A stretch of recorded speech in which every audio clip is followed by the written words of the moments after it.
Hello, ladies and gentlemen, and welcome to episode 88 of the Seezus Show.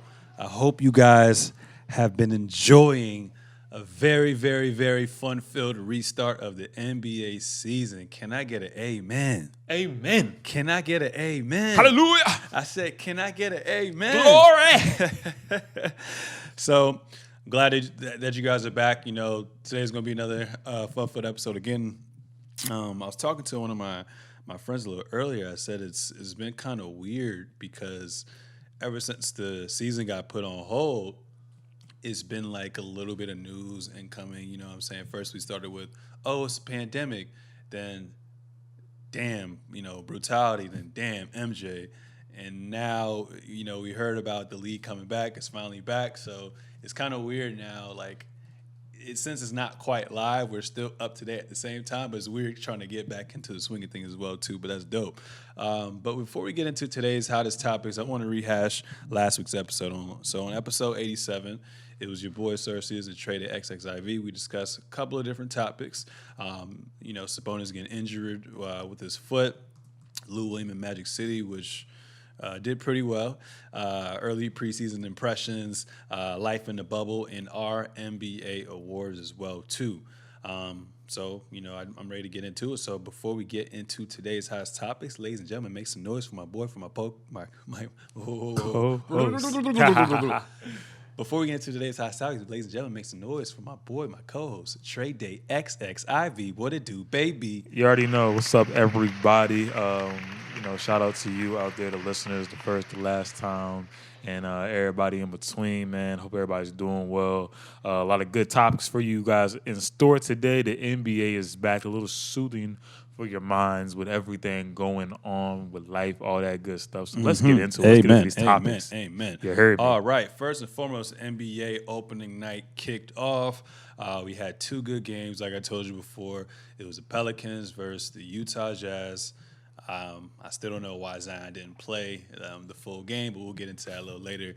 And then obviously, we had to top it off with the battle of LA, Clippers and Lakers going out as well too. But not even going into those games, it was pretty good to see how the NBA put the product together. So everyone had their Black Lives Matters tee. They're warming up with that as well too.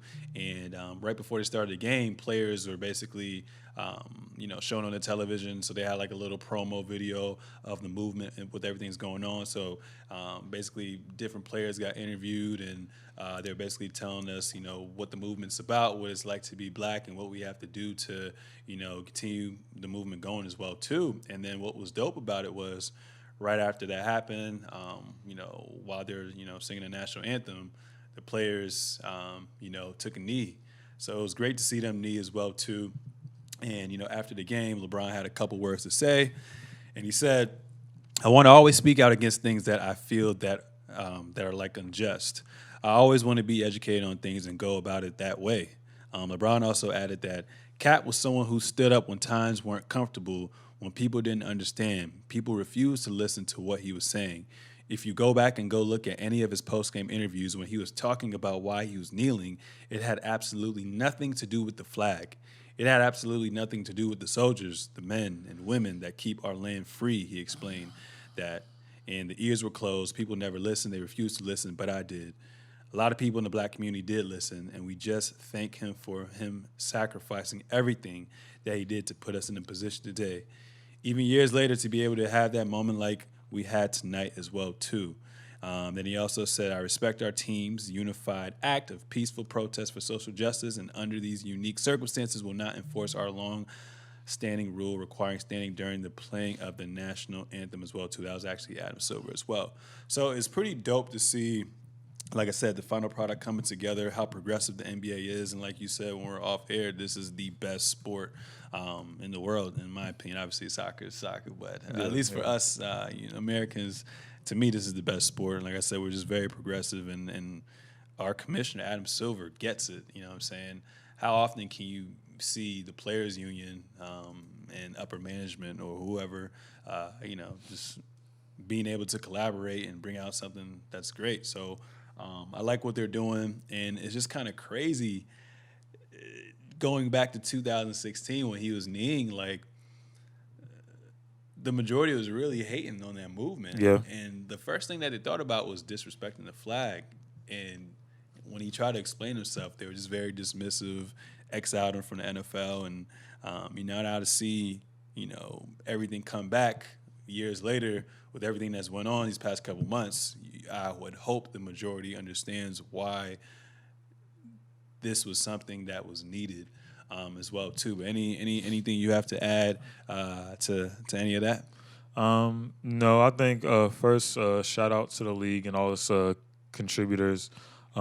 Just everything that's involved with the league. You know, for me, if anybody follows the show on a weekly basis, I was in between for a restart at this time where we are right now.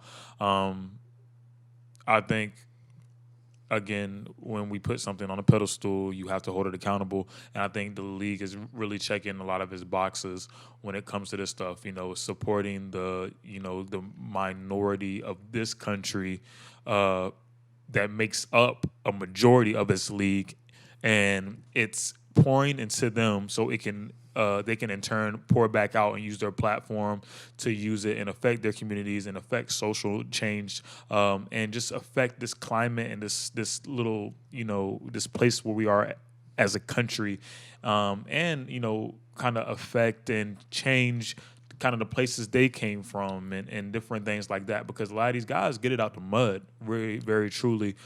So shout out to the league for being able to allow them to use their voice, use their platform to speak a message. We have great role models in the league like LeBron James, who is, damn near you could give him greatest of all time for what he does off the court as much as he does on the court as well. Class act, and then people following that league with just their little different things, the different explanations. And I think, even if people have different routes to take to get, it's the same goal, and everybody has their why or their method to doing it. But it's really dope to see. Again, best sports league in the world, definitely in the nation. Shout out to Adam Silver, right? Silver, For just tongue tied. For just doing everything in his power. It seems like to again, once again, give back and listen to his players and make this accountable and really keep his league going, because he has the obligation to, of course, the owners, the people that hold the capital to kind of make this stuff work. But he's definitely giving his all to the players that put on night in and night out and make this league go and work. So shout out to him. Yeah, I agree with you. I agree with you as well too. So we got some more incoming news. The NBA tweaks coronavirus testing policy to allow players to return quicker.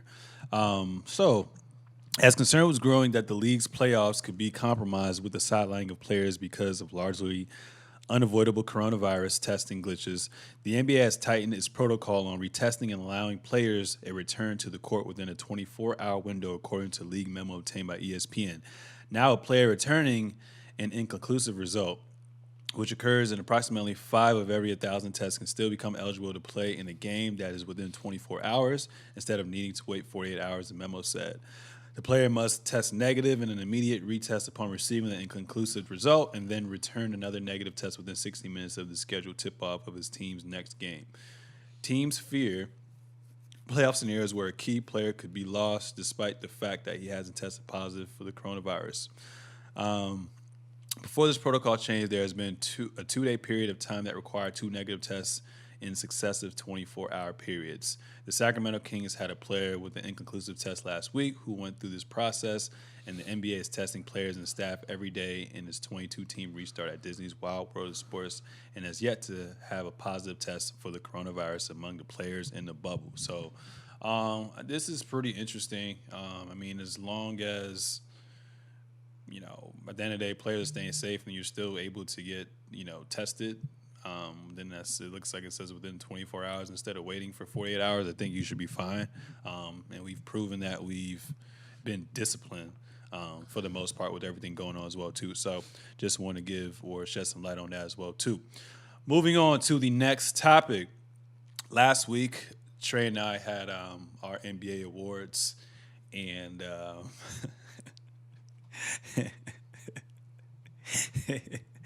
And he was right. So obviously, I had my scenario of why I thought that Nick Nurse should be the coach, and it was kind of funny because Nick Nurse was one vote away, and they would have had a 3-way tie for Coach of the Year, which is crazy. But shout out to Trey. He saw the vision. I ain't see the it. vision, you know And what it's I'm crazy saying? because right when he came out with his predictions, I was like, damn, like I'm literally thinking about that shit. Like, yo, he's right. So Billy Donovan and Coach Budenholzer of the Milwaukee Bucks are basically NBA Coach of the Year, which I personally haven't seen with my 2 eyes, or I can't really remember right now. Sorry if I'm inaccurate, but this is cool because on one hand you got Coach Bud, who's proven what he can do with a non-superstar in the Atlanta Hawks. Yeah. Won 50 games, got to the conference finals, had I think 3 or 4 All-Stars that year. Then you finally give him a superstar, and they have the best record. And what was good is he essentially topped his record from last year, and they look good. And then on the other side, you got Billy Donovan, who, obviously is, collegiate, success Royalty. speaks for itself. 2 back-to-back championships with the Florida Gators when they had Al Horford and Corey Brewer and Joakim Noah and them boys as well too. So to see him transition into the NBA and get that immediate success with KD and Russ, and KD departs and they still get in the playoffs each single year, and when Damian Lillard literally breaks up the team, sending those 2 superstars away, and they get Chris Paul. A lot of people try to knock Chris Paul and say, yo, this guy is essentially washed up, you know what I'm saying?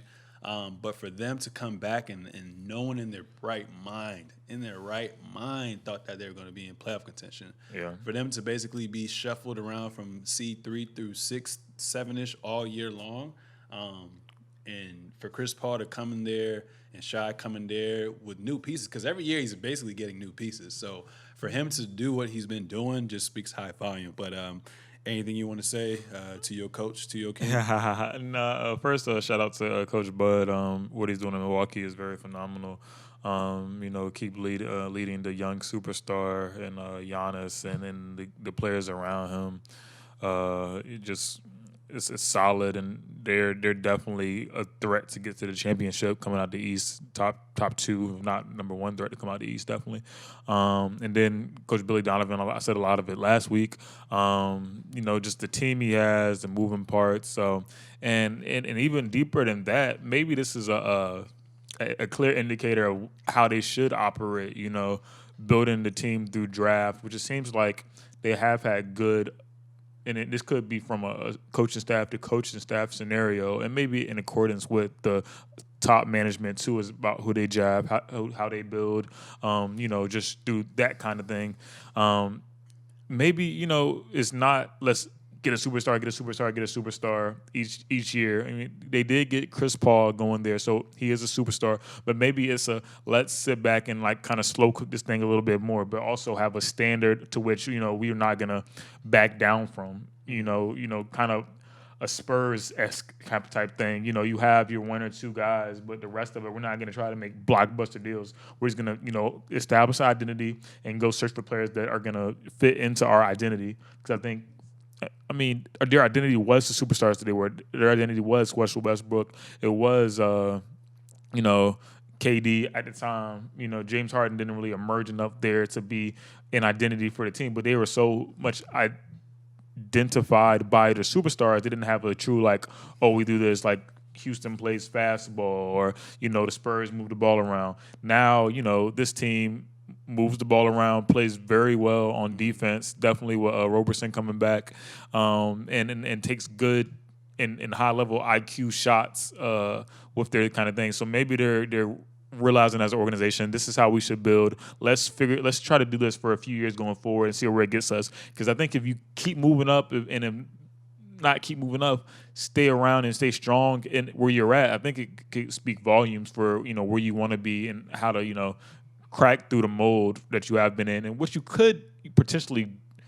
There's a potential of them to drop off, and there was a potential of them to drop off with a Russell Westbrook leaving, and not having the perennial powers that be on their team anymore. But they're doing very well, so it's up to them to capitalize off of it. And I think Billy Donovan showing that he's a great coach for that currently and has been over the last few years is really dope. So shout out to them. Shout out to them. And like I said, that's my sleeper in the West. And obviously yours is Philadelphia, who will probably maybe talk about Ben Simmons, you goddamn liar. All right. So moving on from that, the Raptors, man, the defending champs are currently 2-0 in the bubble. Their opening night, they manhandled the Lakers 107-92. And just today, obviously it's coming out on Tuesday, they did well against the Miami Heat and won 107-103 as well too. So, and I've been going on for episodes on top of episodes on top of episodes. Like, I think if you haven't seen it now it's time to essentially believe in the, so to say, baby dinosaurs of the past as well too. I mean, just from the top down, from their owner to Masai Ujiri to their coach, Nick Nurse, who, like I said, was only one vote away from being coach of the year, and just contributions from everyone, their depth. OG Anunoby, Pascal Siakam, Fred VanVleet, Marc Gasol, Serge Ibaka, Kalo, Powell, the list goes on and on and on. They got depth, they got size. Like I said, they got the coach, the GM, and the biggest thing that they have is they got their swagger, they got the confidence from being NBA champions as well too. So they got that championship DNA. They probably have the most chemistry in the NBA right now. They've been playing together for a couple years now, so they know what it takes to get everything done as well too. So are you a believer in Toronto? Yeah, definitely believe in the capabilities. You can't knock the defending champs. No matter what, they have to demand your respect. They didn't completely dismantle the team. They did lose a superstar, a complete superstar in Kawhi Leonard. But just hearing them, hearing the players, give their reverence, hearing LeBron James speak their praise, hearing, they're such a hard team to plan for because of all the different defenses they played. It takes a high basketball IQ. It takes high commitment, I don't want to say concentration, but just high communications levels that a lot of people sometimes aren't willing to give. Communication, you can teach it, but it's definitely one of those things where you have to have a will and a want to do so, and you can't be, and do complicated defensive schemes and switch on the fly unless you are a team that is bought into that. So they're just really building off the momentum from last year, minus that piece that is a big piece in Kawhi Leonard, but the coaching staff, the management, the players that are accepting their roles and playing together, it's a testament, and they're only getting honestly better. Maybe not as good as they were last year with Kawhi, but they're only getting better from a team standpoint. Let's see, with the Raptors versus the Lakers, just some points. Siakam had 15. Anunoby had 23. Kyle Lowry erupted for 33 points. Let's see, is that Norman Powell? Yeah, Norman Powell had 8 off the bench. Van Fleet had 13. So, yeah, man. And Gasol had 8. So it's crazy because, like, today, I think Kalo only had like 15, maybe like 10 and 5, but Van Vliet was the one to step up and get over 30 points. Yeah. So that just speaks to you. It's kind of really hard to prepare for them because anyone can erupt on any given night. By committee. So, yeah, shout out to the Raptors, man. Definitely a contender for sure. Another threat, again, top 2 threat to get to the finals from the East. I'm going Bucks, Toronto, and then Philly. The thing is, it could be a very interesting series with them and the Bucks, just because of their veteran savviness. They have been in this situation before, playing in the Eastern Conference Finals, and they could give Milwaukee a lot more trouble than we're anticipating them giving Milwaukee. So we'll see what happens if they do get that far. Yeah, for sure. So, even moving on from there, the Boston Celtics, we got a little taste of everything as well too. So when they finally came back, they ended up playing the Bucks, which was a hell of a game. Couple calls went here and there. You could argue that the Bucks definitely shouldn't have been put in position to win that game as well too. But aside from that, I mean, it was a great game. But what was interesting was a couple things. One, they have this myth with Tatum with hair versus Tatum without hair. So when they played the Bucks, granted that was opening night, but they were able to scrimmage as well too. Tatum with hair only scored 5 points. It was 11% from the field. And then when they played Portland the other day, which was a great game. Oh my God, that game was fire.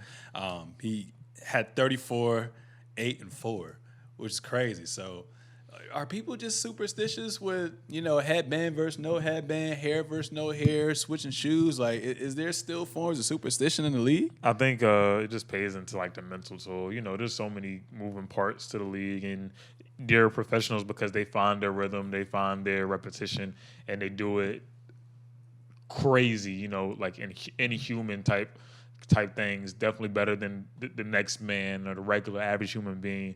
So, any little monkey wrench that goes into something that you did for 21 plus years of your life, people are going to hone in on it and try to, exploit it. And it might even mess with you from a mental standpoint. So with the social media age and people throwing, his hair, you got to cut his hair, this, that, and that. You hear that, and you probably thinking to yourself, like, damn, I was getting these results when I didn't look like this. Maybe I should change up. Even like regular dudes, they be like, dang, I cut my hair. I ain't got the juice no more. These girls don't want me no more. Maybe, now I got hair and these girls don't. There's different stuff like that, man. So it just plays into the mental. But is it little part mindset? Yeah, a little mindset, part superstition. So it all goes into how you approach it. But no hair Tatum is balling. Yeah. Makes me also think too. Like I was bored and I was looking at his hairline from pre-COVID and then post-COVID. I don't think his barber is in the bubble right now because I'm on as sharp as it is. Because I think he has him and Fred VanVleet got like the sharpest haircuts in the league. Yeah. But I know he was sick. I know you know that too, Jason. I know you know that. But on more of an important note, I mean, obviously, like we said, Tatum struggled that first game and he was able to pick it back up. But wow. Their star power is kind of crazy, honestly.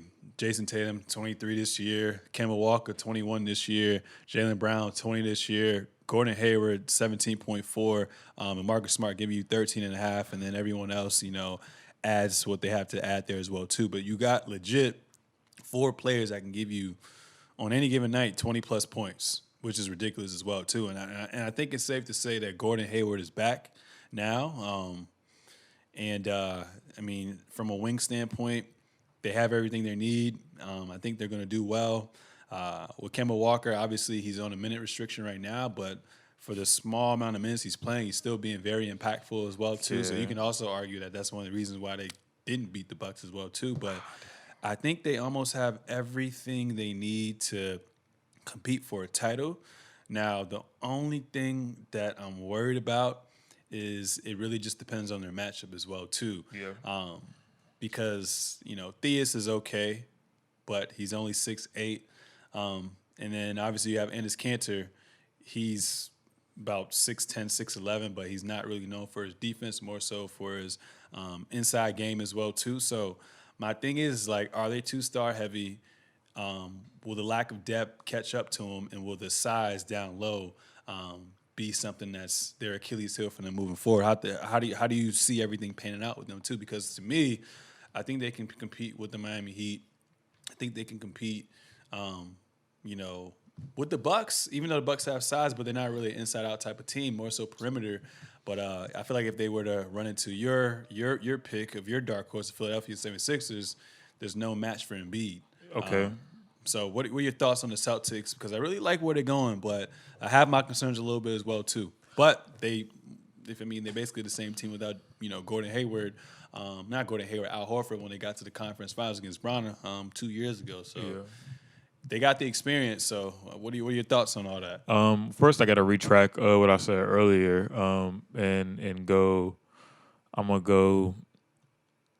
Oh, that's what he said. Okay. I'm gonna go Raptors, Milwaukee, Celtics, and then Sixers as top 4. And a few of those are very much interchangeable. Honestly, a lot of those are interchangeable. I still think that Philly kind of solidifies themselves towards the bottom because we haven't seen any promise out of Philly. other than if you go back a year and watch them lose by jump shots to probably the second best player in the league, Kawhi Leonard. But the Celtics, like you said, going back to the matchup thing, it's really about who they kind of see. And I think you're right. And their inside presence is going to be a little bit tough if they do see Philly and they're getting smashed, down in the paint. It's going to be a difficult time for them. Mm-hmm. But I think a more favorable matchup for them is they will want to see the Bucks a little bit sooner. And any of these could be dragged out a little bit longer, but they probably want to see the Bucks a little bit sooner. They probably wouldn't mind the Heat. That's a very running team against a team that can run with their long athletic wings as well. And I think that their lack of depth necessarily wouldn't hurt them as bad playing the Heat. Yeah. So when you're in the playoffs, you're only going to play like 8 players. Yeah. Anyway, So it wouldn't hurt them as bad. I think it would be, a nightmare for them to have to face the Raptors too early on. I don't honestly think anybody wants the Raptors too early on, just knowing what they do from a defensive standpoint and what they're going to do to you. No hair, Jason Tatum showing promise. The rest of the guys, even you said Kemba wasn't playing, and that's going to be a big boost for them. It just has to come down the stretch and have certified hitters, man. Hopefully, it's not one of those things where like somebody has to be super hot or super cold. Hopefully, they do have a go-to guy, and they have a few guys that can take shots. But the thing is, what's going to be telltale for them is who's going to take the final shot, and who would that be for you on that team? Who has to take the last shot? Yeah. I mean, it's going to come to the point, like I said, they're so star-driven that you're not even going to be able to double team. It's going to become an ISO game, and Brown, Tatum, Kemba, even Gordon Hayward can eat. But looking at everything, probably Jason Tatum. Okay. Just off the strength of what he's been doing before the pandemic and went down. Like, he was going kind of berserk as well, too. He's going stupid. But honestly, it really just depends on when you call for that pick, who gets switched on, who has that favorable matchup, because I trust all of them. So in order, I probably have Tatum 1, 2 Kemba, and then 3 Brown, and then 4 Hayward. Okay. I'd have to agree with you. I mean, my list wouldn't be too different from that.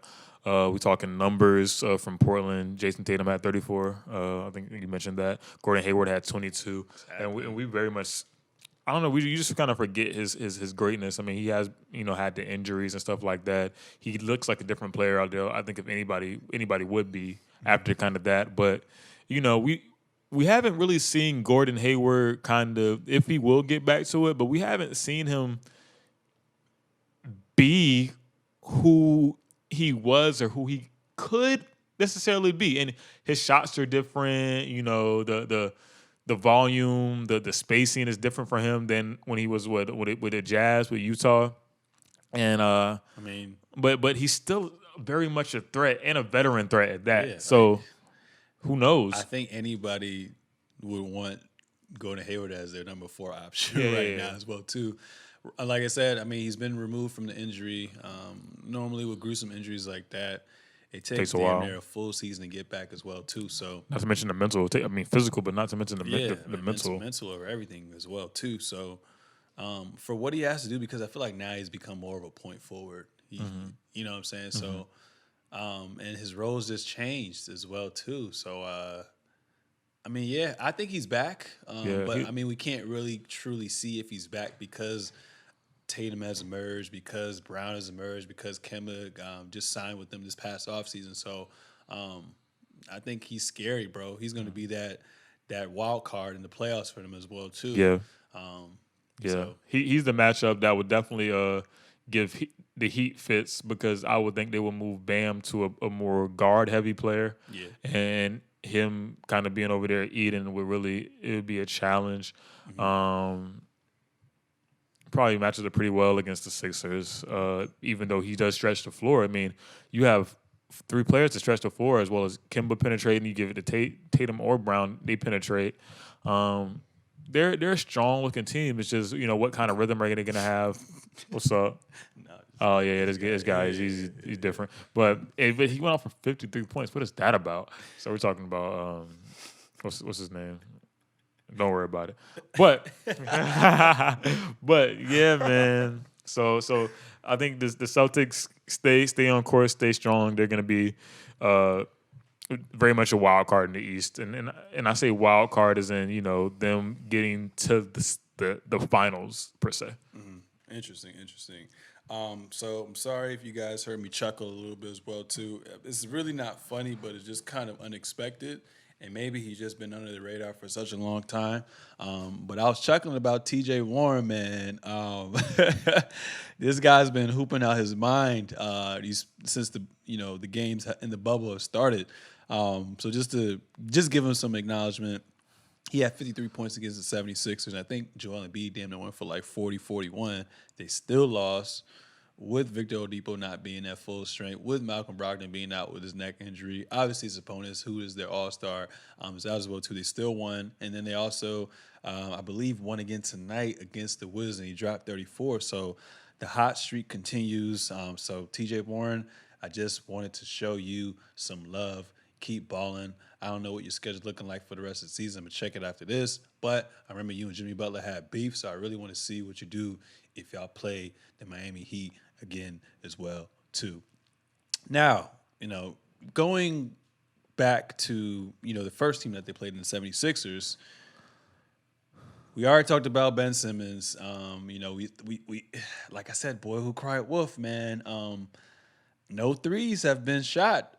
He's looking like the same player from before. Yeah. Like, what do you think it is? You think he waiting until it's the last 2 games of the season? You think he's gonna wait till it's the playoff time? Like, what's going on with Ben Simmons, man? Can you fill me in, bro? Your face told it all, bro. What?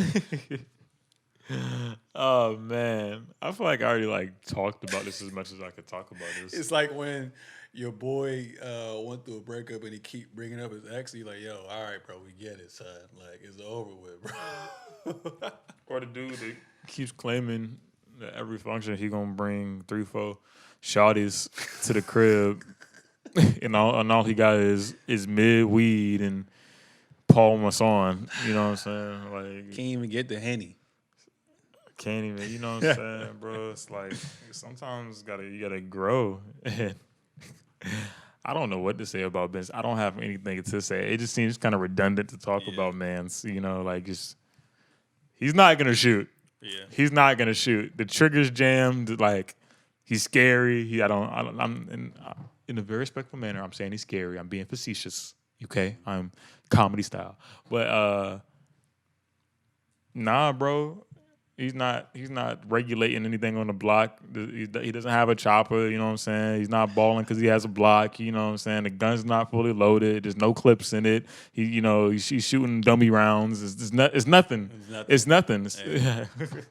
Nah, I feel that, man. I feel that. It hurts. Yeah, so I'm not going to get fooled again. Fool me once, shame on you. Yeah. Fool me twice, can't put the blame on you. Fool me 3 times, fuck the peace sign, load the chopper, let it rain on you. And unfortunately, Ben Simmons is not doing that. So next. Okay, next.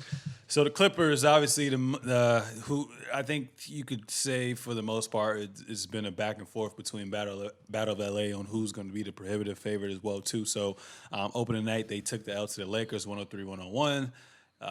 For an early birthday present, that was a good matchup as well too.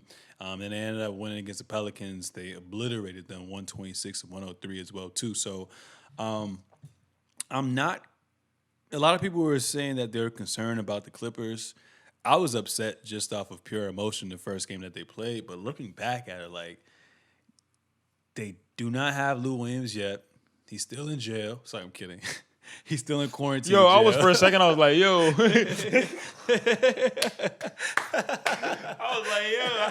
Lou was just at the strip club. He locked up. He's in How did he get locked up? He's in quarantine timeout, guys. Yeah, chill out. He's in quarantine timeout, still serving his time there. I don't think the 10 days have been up yet. And they don't even have Montrezl Harrell. I don't know when he's gonna come back. RIP to his grandmother. That's the reason why he left the bubble. He kind of just relayed over to social media that his grandmother passed away. Now, for what she passed away for, I don't know if it was COVID, natural causes, some sickness, but prayers up to you and your family as well too. But Yeah. the fact that they're missing two combined 40 points. The fact that they're missing two players who combined for 40 points a night gives me a positive sign. The fact that they didn't look, really good that night, had a lot of turnovers, and still lost to the Lakers by 2 shows me a good sign. The fact that Kawhi's been off of a huge break. Obviously, everyone's been off of a huge break. But when you watch that game, even though he almost went for 30, it kind of seemed like he was kind of a step slow, and still he's treating this like a preseason or a scrimmage type of manner as well too. He hasn't even really turned on his 0 dark 30 form as well too. So I like it. I mean, because at the end of the day, when you think about it, they've only fully healthy have played 9-10 games together as well too. So they're still figuring out things on the fly. So Facts. I think with these next 6 games, they're really gonna, figure a lot of things out as well too. And the positives that I'm viewing from this as well is Paul George.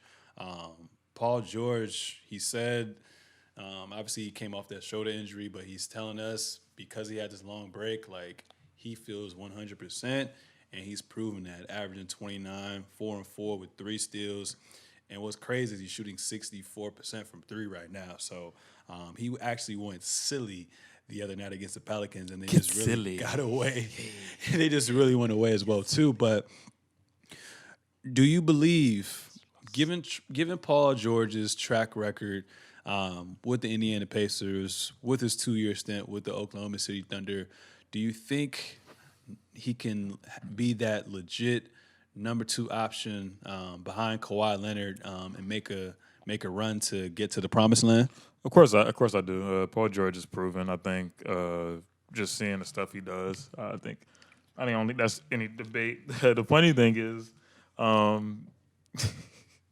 was listening to the Button podcast, and Joe was like, "Yo, like it's very clear to me that Kawhi hates PG."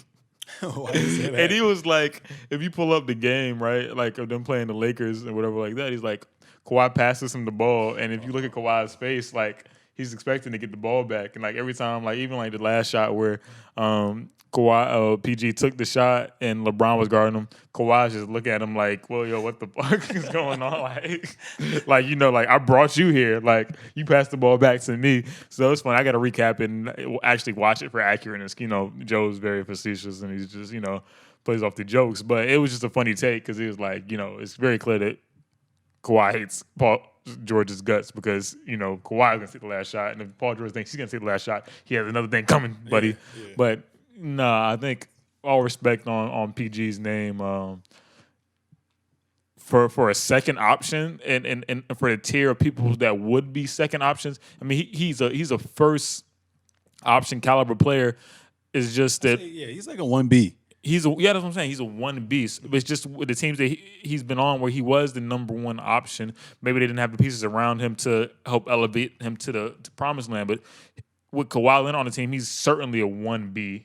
So it's like, yes, there's no other debate about that. Like he's the person you would trust to take those shots. But if we look at the past and things just repeat and re-represent themselves, Kawhi has to be the person to take the last shots if possible.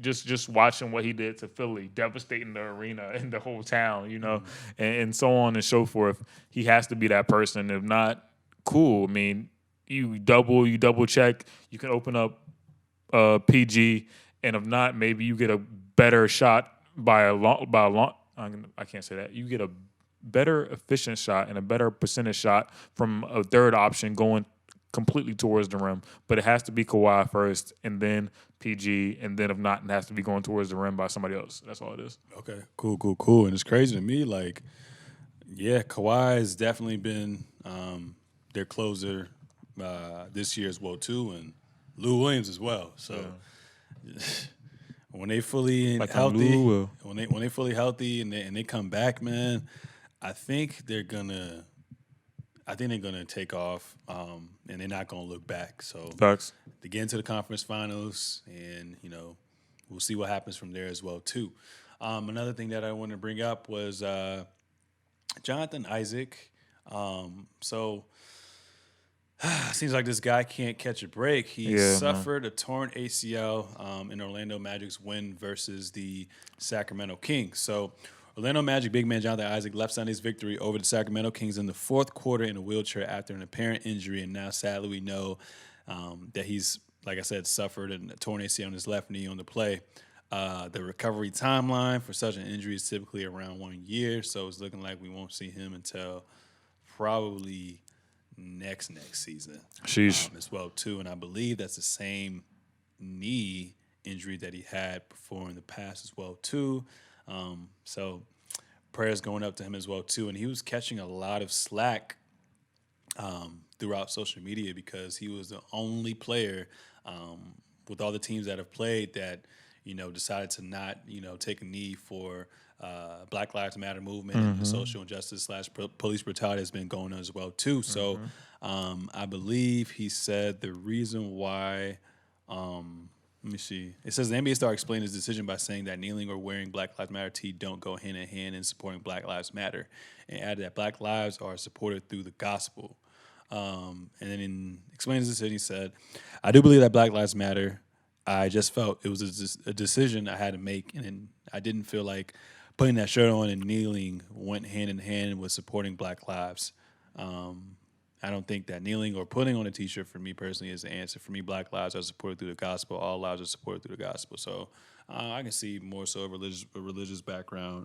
At the end of the day, I mean, everyone has entitlement to their own opinions as well too. And if that's what he believes, that's what he believes. At the end of the day, I don't really have control over another individual as well too. So seemed to me that he still was in. I mean, I guess his answers were justified, but yeah. I mean, I don't just really not that much to say about it. Do you have anything to add to it? First off, I think the hate's got to stop with, or not the hate, but just we're gonna joke about it, of course, but please don't be super insensitive. And he makes a living off of his body, and talking about the ancestors didn't like that and stuff like that, and God forbid, ancestors forbid, maybe they didn't like it. You know what I'm saying? But yeah, on Twitter, sorry for cutting you off. Yeah, they went stupid on Twitter. They were like, "You ain't want a knee." God said, "You don't want a knee, so we gonna take your knee away." Jeez. It's not even funny. It's kind of fucked up. Yeah, but keep going, man. I'm sorry for cutting you off. It's sadistic to say the least. Yeah, but very, very. I can find some understanding in what he was saying that the shirts and the kneeling is not what's gonna help people. How he tried to tie it back in and say it's gonna be Christianity is gonna help people and it's down the third, and maybe, but hopefully I'm not misquoting him here, but that's basically what he said, the gospel. Yeah. Just to tie it back in and go from there. I think you have to be ultra willing, and I don't know if that's the hill you really want to die on for this one. Like, I think you would be heard a little bit more, and maybe, I don't know, because maybe, they are looking to see what he has to say with the cameras in his face after he takes such a bold stance. But you could still be firm in your religion, your beliefs, and your relationship with God, and still, take a knee in support of and in unison with the players and the team around you. You know what I'm saying? And it doesn't go to say that he is a black man. You know what I'm saying? So it's like, in a way, it's like, why aren't you doing this? So I think he could have got the same point off if he had kneeled and said, hey, I'm kneeling, but at the same time, I think, we have to take this Christian lens on this and this gospel lens on this and apply it to this. So yes, Black lives do matter, but if we really want to get to the root of it, it's just because we're all, as human beings, not treating each other the same. I think it would have been maybe taken a little bit better if he would have said something along those lines, but he caught flack for it, man. And there's certain examples like, oh, Jesus would have been doing this, and God and this, that, and the third. It's like you're gonna get put under the 8 ball and behind, and I won't say that because that's insensitive, but you're gonna get put to the fire when you take a stance as bold as that, and you're like, yo, like, what are you doing? You kind of like, you're like, not something out, but you kind of like you're selling out in a way.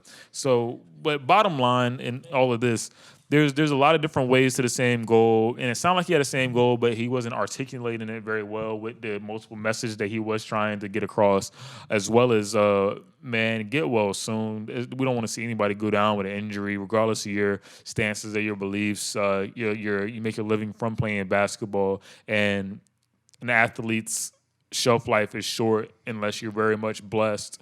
So get well soon, man. Plenty of time for you to think about God and Black Lives Matter, and you'll be sitting down for a while. So just prayers to you, bro. I mean, honestly, what it looks like from the outside in is just someone who is kind of, and by no means should you, by no means we're telling you to be,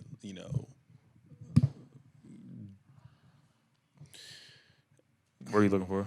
I guess the best thing I'm trying to say is, to my knowledge, it just seems like he's someone who's oblivious to everything that's kind of going on in a sense. It appears insensitive. Educated. It appears insensitive. Yeah, he's just kind of uneducated in what's going on as well too. So I think, obviously he takes this time to, first and foremost recover, get fully healthy as well too, but actually take some time to actually read and educate yourself on everything that's going on as well too. So I feel like if you did know that, then you wouldn't have a problem with kneeling as well too. Okay. So hopefully he can figure some things out, and like you said, Godspeed to you, my guy. Godspeed to you, my guy. Is there any trouble with the Lakers going on, man? I mean, they kind of struggled against the Clippers without a Lou Williams, Montrezl Harrell, and they struggled shooting against the Raptors as well too.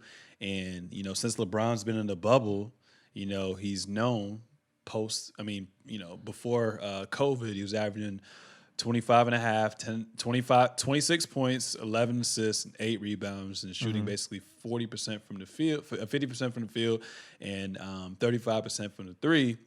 Now he's only averaging, with this 2-game sample size, 18 points, 10.5 rebounds, 6 assists, and he's shooting 38% from the field. And then Anthony Davis, before COVID, 27, 9, and 3, 50.8% from the field, and then during COVID is dipped down to 24 points, 7 rebounds, and 3.5 assists, and he's only shooting 38% from the field as well too. Okay. Do you have any concerns with the Lakers moving forward so far, and do you think they have any form of weakness or anything like that?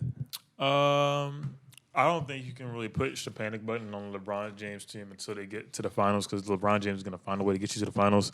And that's just giving respect where respect is due. Look at his track record. It's like he doesn't show you any other way of concern, and he has a much better team. People are always trying to push the panic button on LeBron James at whatever junction in the season, but he finds a way to get his team to the finals, and he might have a better team or quite a similar team, or one of the best supporting players that he's ever had, playing beside his side, maybe will ever have. So no, you can't push a panic on him. I think he's still getting himself back into it. And I think for all intents and purposes that this is very much a trial run for him as well. Coming in and, kind of just low-key preseason play. They're already clinched. Their spots locked in. The real work and the real, switch is going to come in the playoffs. So God forbid it's Portland, which it looks like it damn near could be Portland if things, pop off like they could pop off. But I think the real grind comes for him game 1 in the playoffs.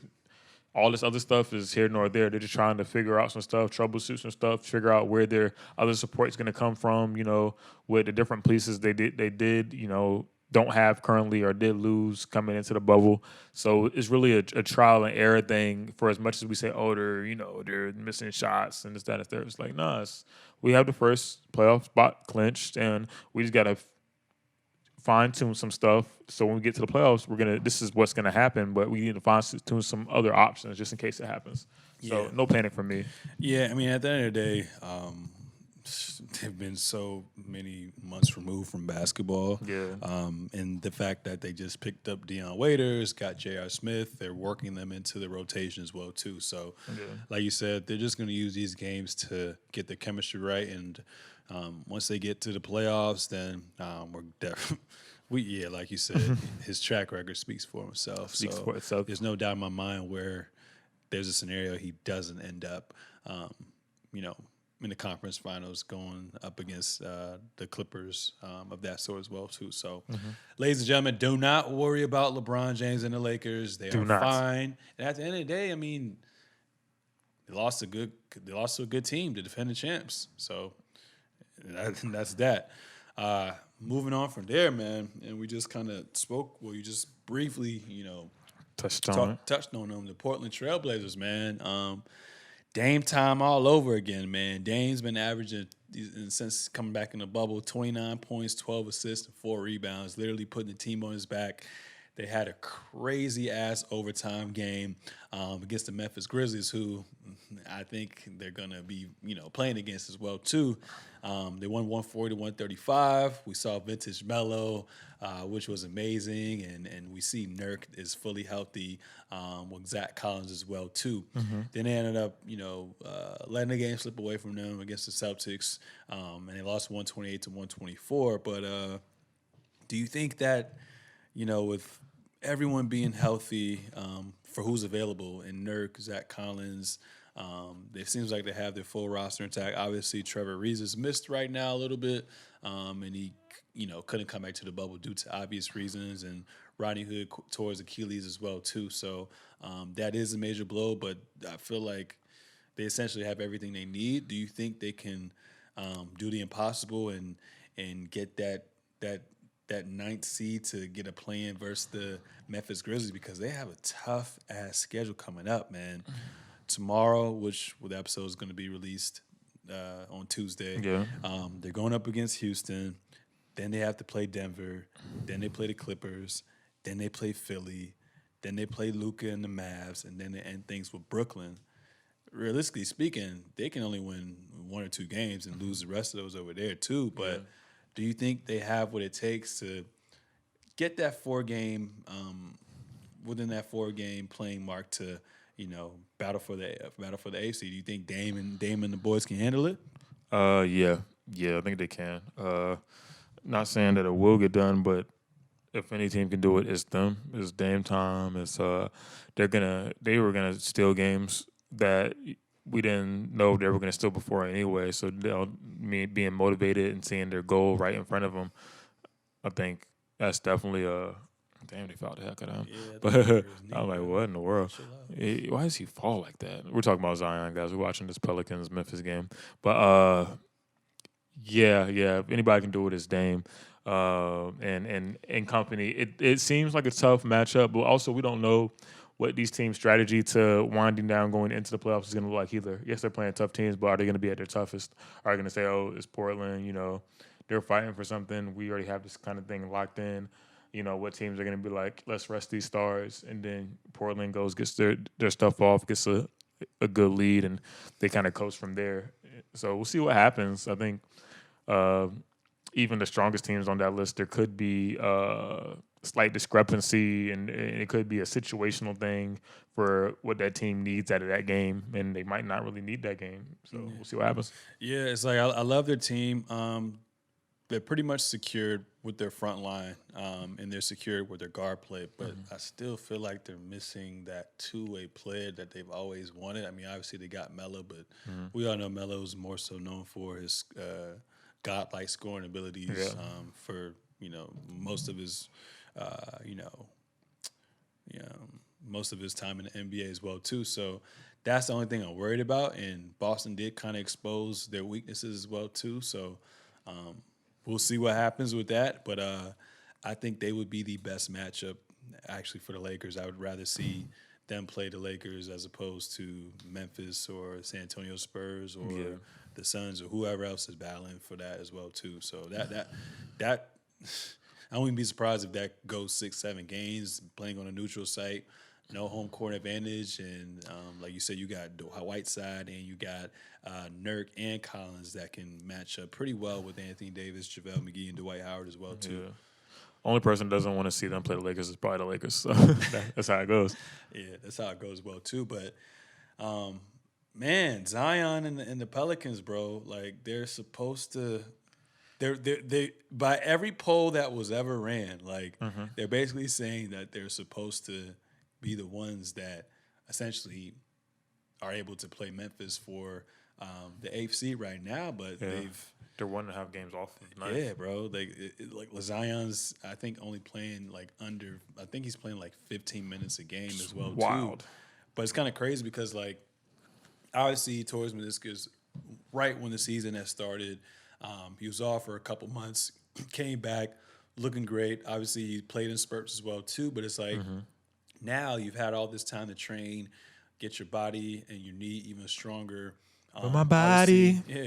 Obviously you left the bubble for a good amount of time, and you missed all the scrimmages as well too. So it's like, do you think they're just being cautious with him coming back, knowing that he's essentially their future and their best player, or do you think they're saying, yo, like it's not really worth it? You know, are we going to tank? Like, what do you think is going on as well, too? And I think you should just let that young boy play, man. Like, Yeah. What do you got to lose? Because at this point, what's the point of being in the bubble, you know?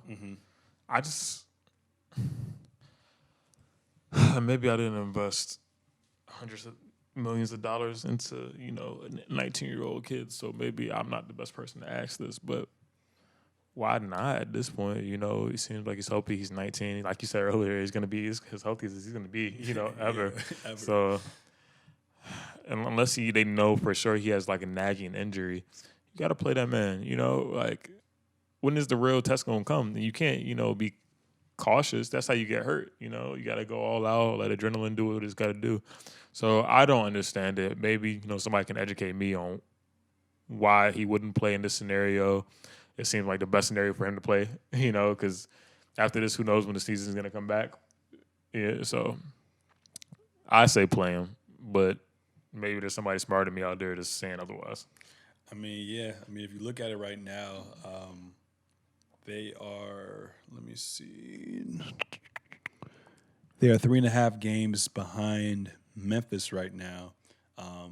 So it's going to be tough because the Spurs have been winning of late. Portland split theirs. Sacramento won one. I think Phoenix won 2 in a row, I believe. So it's going to be interesting to see who gets that last seed. So are you pretty much sold on the Portland Trailblazers beating the odds and winning this thing and trying to battle Memphis for the 8th seed? I think that's the most plausible thing. But I think, I mean, being 1.5 game back, I think New Orleans could stick around, depending. I mean, we'll see how the end of this game goes and all things considered. But New Orleans could stay around. Portland would be the strongest choice. New Orleans,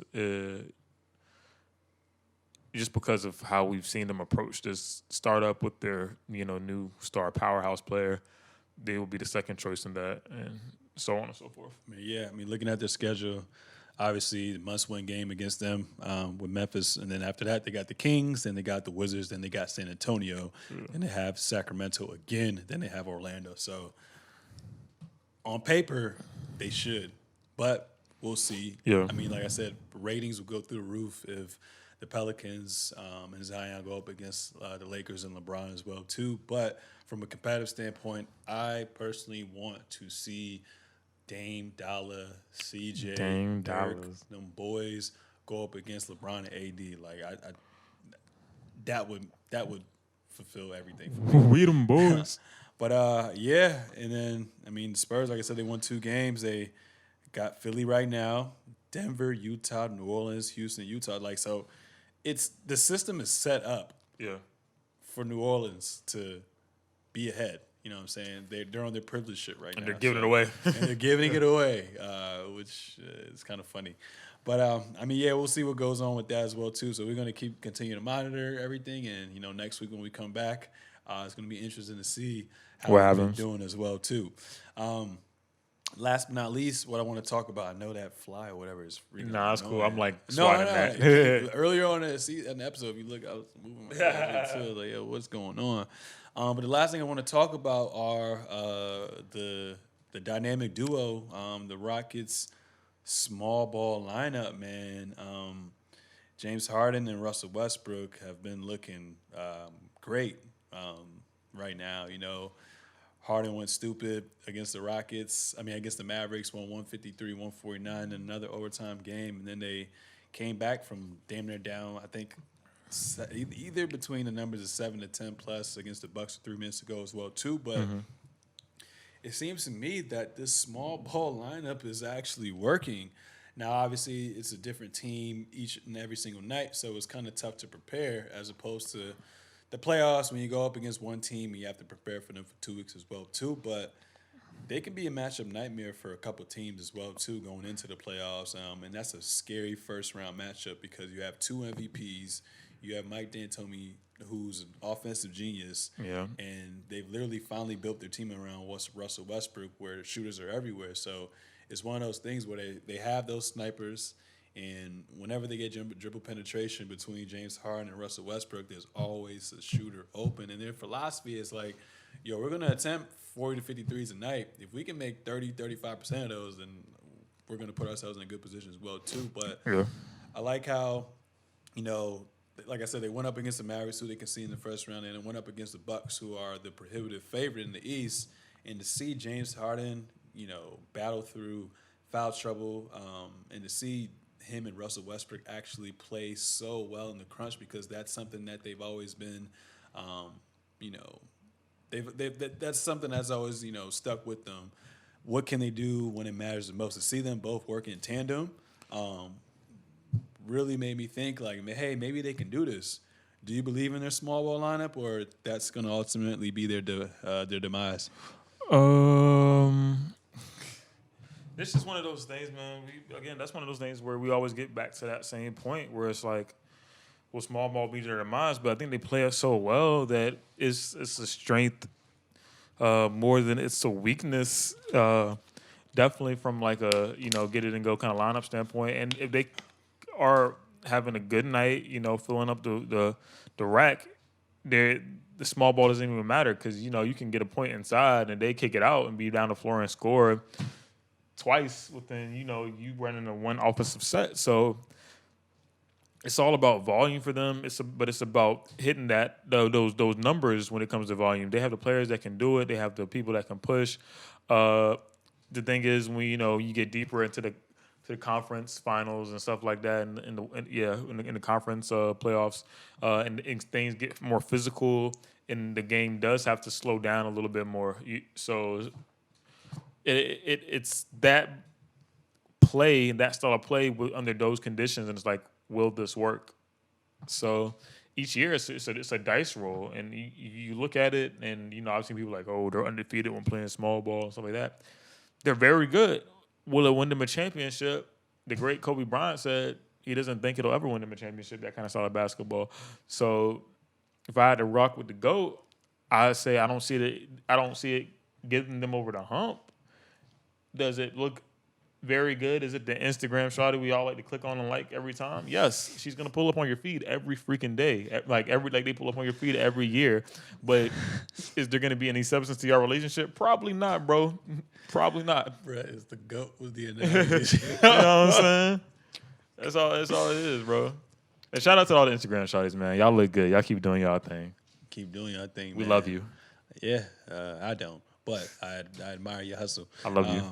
Yeah, I love all. DM me. I love all you. Yeah, you can do all that. DM me, please. But yeah, I mean, like I said, like I harped on last week, I mean, James Harden has always been notorious for carrying his team and really not having that help he needed and kind of being gassed by the time the playoffs start. So if there's any time for him to go stupid, is right now. And he has his buddy right there, Russell Westbrook, who's been bashed as well too. And I mean, when you look at it, every year they've gotten eliminated since James Harden's been there. I mean, only once it's been the San Antonio Spurs, but other than that, it's been an all-time historic fucking team in the Golden State Warriors. So Obviously, LeBron's on the West Coast right now, known as the best player. Kawhi's back there over as well too. But only thing that's been stopping James Harden these past couple of years has been one of the best teams of all time. So it's going to be interesting to see what he does when push comes to shove. Wild West. That's my last 2 cents for the end of the day. Any last episode? I mean, any last words? Any last words? Any last remarks? Anything you want to say?